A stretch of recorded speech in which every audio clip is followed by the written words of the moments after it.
reminds me of the last 120 some years. I don't know. We have done a really good job at trying to prevent forest fires. Smokey the Bear has led us on that charge so well.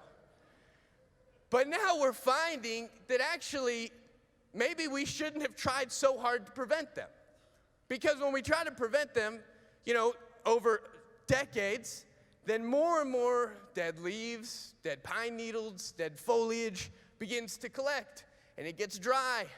And so when there is that chance, and that lightning strike happens, or someone's cooking out and a coal gets onto it or whatever, and a fire begins, it spreads so much faster than it would if we allowed nature to kind of run its course. And so we can't then contain it, and so the fire gets so big that it's out of control. But we've been trying to protect ourselves from it, and it actually makes it worse. Also, there's a certain kind of tree. It's called the sequoia tree. It's 300 feet, massive, amazing trees. Again, if they weren't real, you wouldn't think they would be, right? They have a seed that when they drop their seed, hundreds, thousands, it's in a shell, protective shell. The only thing that releases that seed out of its shell is a fire. How crazy is that? These trees live for thousands of years, but the only thing that's ever going to allow their seed to come out of the shell is a fire. And so when we look at fire, we see, that's death, that's trouble, we need to stay away from that. But for the life of a sequoia tree, it's the very thing that continues its legacy. It's the very thing that gives life to what's next. And so the trouble that it goes through truly achieves for it a greater glory. I have a friend, Lance Lang. He's the founder of Hope is Alive and a drug addict for many, many years. He got to the point where it would just take 30, 40, 50 prescription pills a day for him to just function in life.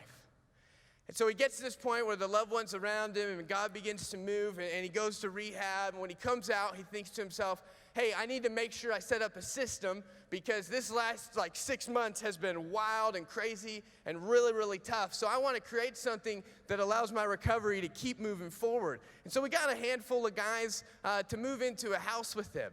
And what started as one house began to expand. And before long, Lance had 2, 3, 4, 5 houses with recovering addicts in it. And they were just kind of keeping each other accountable.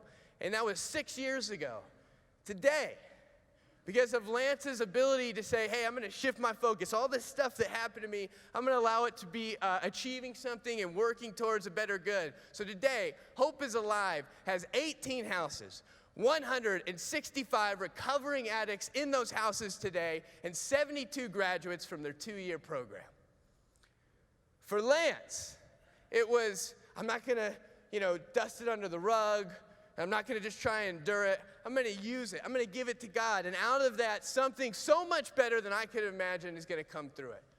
So our troubles, what we're going through, we're going to see them. We're going to flip our focus. We're going to shift our soul in a way that says, hey, I can use it to achieve something greater.